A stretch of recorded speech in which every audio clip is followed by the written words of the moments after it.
garantir notre licence sociale pour opérer. Et nous le faisons de plusieurs moyens, par plusieurs méthodes. Nous avons d'abord tous ces échanges que nous avons avec les parties prenantes pour les mettre au courant de tous les développements que nous avons, mais aussi prendre en compte les préoccupations qui sont les leurs, afin de pouvoir les intégrer dans les décisions que nous prenons. Mais en plus de ça, nous ne limitons pas au volet échange et écouter. Nous essayons de matérialiser tout ce qu'il y a comme besoin et priorités des parties prenantes, en les transformant sous forme de performance sociale dans différents types de projets que nous mettons en œuvre, qui vont des projets de subsistance aux projets d'accès aux services sociaux de base. Et aussi, maintenant, dernièrement, nous avons commencé la partie développement économique pour qu'on ait des communautés autour de nous qui sont contentes, qui grandissent pendant que nous aussi nous grandissons. Voilà comment un peu, d'une façon ramassée, nous réalisons notre concertation avec les parties. Merci.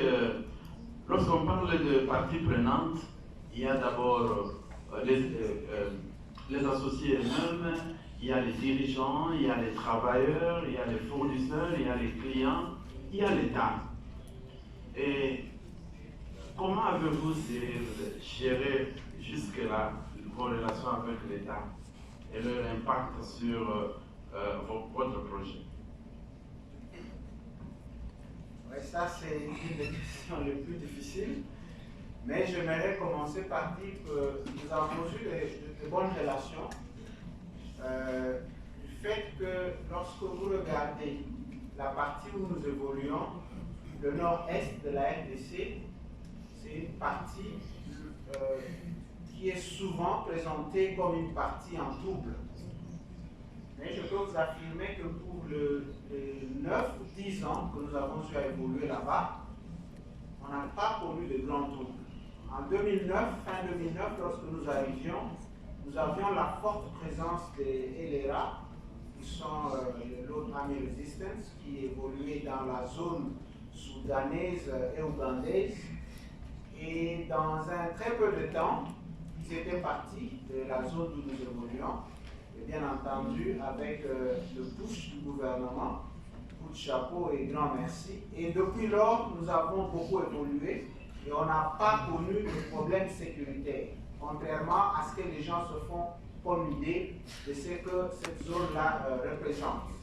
Ça, c'est un des volets. Un autre volet important, c'est la manière dont nous avons eu à travailler avec l'État par rapport aux communautés et aux artisanaux qui étaient parsemés dans notre permis, de même que les illégaux aussi. Nous avons eu à beaucoup travailler et nous avions obtenu justement d'avoir l'implication des ministères concernés, particulièrement le ministère des Mines, et nous avons mis en place un modèle qui a permis à ce que nous contribuions à l'établissement, par exemple, de zones d'exploitation artisanale, où avec l'aide de l'État, ces artisanaux, ces anciens illégaux, étaient convertis réellement en artisanaux et orientés en dehors de notre permis pour travailler dans des zones d'exploitation artisanale. Ça, c'est un deuxième pilier et parmi les piliers les plus importants avec lesquels dans lesquels nous avons eu à beaucoup travailler avec l'État. Et un autre pilier, c'est le partenariat. Nous sommes une société qui met le partenariat au centre. Tout ce que nous faisons à Paris, à Kibali ou dans l'ancien Angola est concentré autour du terme de partenariat. Que ce soit avec l'État, nous considérons l'État comme notre partenaire dans un premier temps. Et lorsque vous regardez les communautés, c'est la même approche que nous avons. C'est ce qui fait que de fois, dans notre manière d'engager avec l'État et les communautés, nous sommes de fois vus comme ayant cette approche un peu brutale. Mais le simple fait, c'est que nous considérons l'État ou tout le monde comme notre partenaire. Et pour ceux qui sont mariés, votre partenaire, c'est votre ami. Et deux fois, vous allez un peu brutalement, deux fois, vous ne mettez pas les gants, deux fois, vous utilisez le langage direct.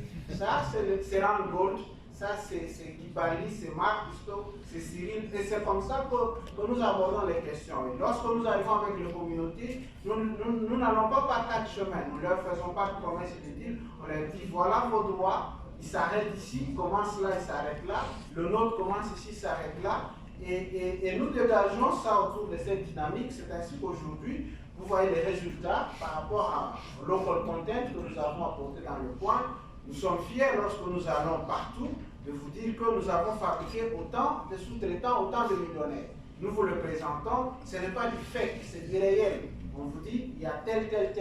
Nous avons construit des centrales hydroélectriques qui, le jour où le minerai va s'épuiser, elles vont rester là une centaine d'années. C'est ça notre contribution. Et c'est autour de cela, justement, que nous avons donc bâti notre philosophie de travail avec l'État. Merci beaucoup. Merci beaucoup.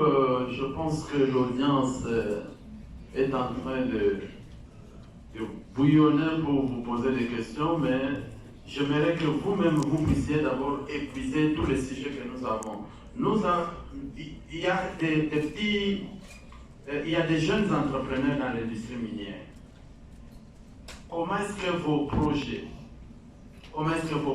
collaborent et qu'est-ce que vous avez vu dans l'année qui est passée, qui a été comme la clé du succès de ces jeunes entrepreneurs? Est-ce que vous avez participé? Qui? Oui, en effet, nous travaillons très étroitement avec l'entrepreneuriat local en général, pas nécessairement des jeunes, mais en particulier parce que nous trouvons qu'au niveau des jeunes, il y a beaucoup d'innovation. Et nous les aidons à plusieurs niveaux. D'abord, nous sommes en train de développer un programme de développement de l'entrepreneuriat local pour essayer de toucher les gaps. Qu'est-ce qui empêche? Qu'est-ce qui ne permet pas aux jeunes entrepreneurs d'avoir des marchés avec Camora ou avec les entreprises de développement? Et nous travaillons avec eux pour essayer de pouvoir élever le niveau. C'est encore un programme qui est à ses débuts, mais nous croyons que dans les années qui viennent, il pourra apporter des fruits. Mais ça ne s'arrête pas seulement au niveau des entrepreneurs qui existent. Nous sommes aussi, nous avons aussi un programme de pouvoir inciter, n'est-ce pas, surtout particulièrement les communautés locales, à pouvoir se transformer en jeunes entrepreneurs, parce que c'est là qu'il y a un profit important.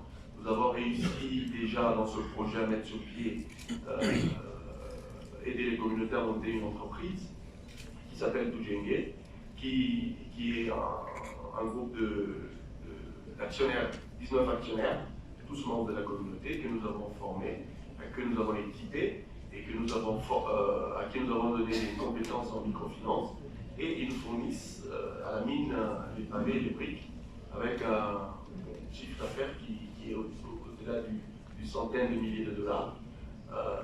Et ils sont capables maintenant d'employer d'autres personnes dans les communautés pour les aider dans leur propre activité, c'est-à-dire que ça a un effet entraînant. Mais il y a aussi d'autres petits projets qui sont en train d'émerger ça et là dans différents secteurs, dans l'agroalimentaire, dans l'agropastoral. Et nous voyons de plus en plus des communautés avoir un changement dans leur vie. Mais alors, pour parler plus des entrepreneurs jeunes, nous avons eu quelques réunions dernièrement avec le responsable la responsable de Jeune ne veut pas dire 18 ans, ça peut être un vieux, mais il est dans les débuts. Hein. Oui, merci de corriger ma définition. Et ce que nous avons vu particulièrement, c'est que dans ce groupe qui s'appelle l'association des jeunes au sein de la PEC, il n'y a que des jeunes en termes d'âge. Voilà pourquoi j'ai parlé ainsi. Et nous avons constaté, nous avons fait une sorte d'état des lieux pour voir qu'est-ce qu'ils veulent, où est-ce qu'ils veulent aller, quels sont les gaps qu'ils ont. Et nous allons mettre un programme sur pied pour les former et les développer. Parce qu'il y a trois éléments importants que non seulement les jeunes, mais tous les entrepreneurs doivent comprendre, c'est que s'il n'y a pas de synergie entre eux pour être plus forts, afin de jouer dans des équipes bien formées, où chacun y apporte ses forces et inhibe quelque peu les faiblesses des uns, s'il n'y a pas cette volonté de se former, de s'améliorer, de devenir compétitif lorsque les marchés sont donnés. Et s'il n'y a pas cette saisie d'opportunité, comme l'a dit monsieur le directeur de la famine, la présence des miniers aujourd'hui, je crois que dans 10 ans, nous allons, 10 ans, 20 ans, 30 ans, nous allons nous regarder dans les yeux, il n'y aura pas d'entrepreneur efficace qui sera créé. Alors nous pensons que nous avons la responsabilité en tant qu'entreprise de leur apporter, n'est-ce pas, à la mesure de ce que nous avons, ce qui leur manque en termes de formation, en termes de connaissances, et pourquoi pas appuyer certaines innovations qui existent pour qu'ils puissent devenir plus grands. Voilà un peu la philosophie de Merci, merci Guy. Mark, can you comment about junior mining outlook? No, sorry, Boris. Junior mining outlook. What has been the key to success for young blood in the mining industry in the DRC, according to your understanding?